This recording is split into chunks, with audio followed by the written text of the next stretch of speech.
there's a lot of literature that talks about how one of the pitfalls that adult learners fall into when they're learning a new language is to always revert to trying to translate something, because their memorization skills are not that of what a child's are. So what memorization has to do with it, I can't be completely sure. But I was reading something recently that was talking about that, and how as a result, adults tend to try to translate, which again, I'm never going to tell an adult not to translate something if the adult wants to do it. Adults that really want to learn, they're going to grasp at any tool that's within reach to try to do what they need to do. And because they're an adult, they're a big enough person to figure out if it works for them or if it doesn't. I don't think they need a teacher to tell them that this is the way to do it, or that's not the way to do it, or don't do that, or it's bad, or whatever. It's just a natural part of the way that we think. Now, if you want to make the argument that says, well, that's what makes you less equipped to learn a language than a child does, I guess you can make that argument, but the adult learner isn't going to be able to go back to being a child. So you've got what you got, and you have a lot, and you have a lot of things as an adult that children don't. You have an ability, you have a very well developed cognitive skills that allows you to put information together very quickly and see structures that children are not able to put together.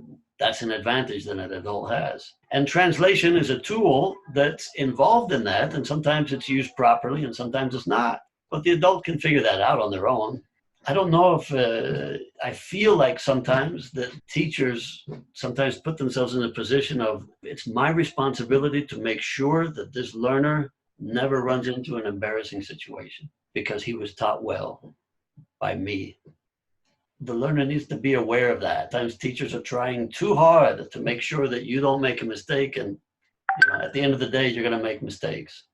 Yeah, I mean, committing mistakes is part of learning. Yeah. That's how you learn. That's how you experiment and how you discover what's good and what's not.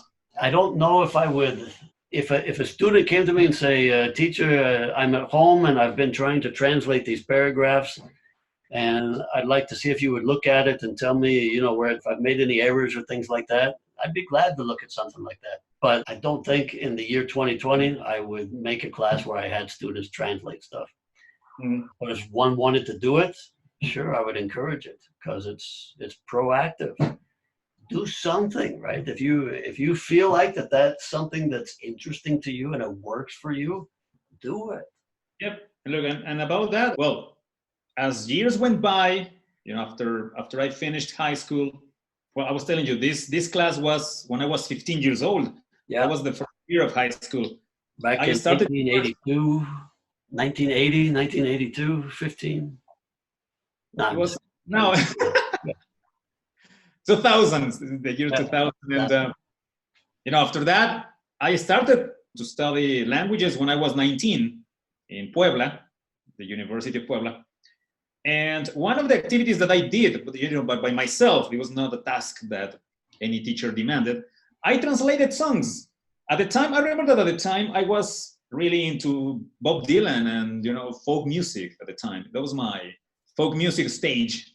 Is it possible to translate Bob Dylan into any other language? Oh, I know, that's kind of weird, right? But yeah. I remember I used to check his songs. I remember I had the Greatest Hits album, and those were the most popular songs. And I checked the lyrics and I tried to translate. And that helped me a lot to retain a lot of language, a lot of vocabulary. That was a good idea for me. But that was something that I did. I liked it, and I started with a teacher.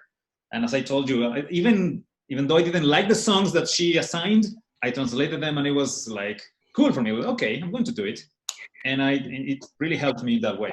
Well, with the songs you don't like, you can translate them your own way, and you can make like animal porn lyrics or something like that, and say, well, this is what I hear when I hear the song.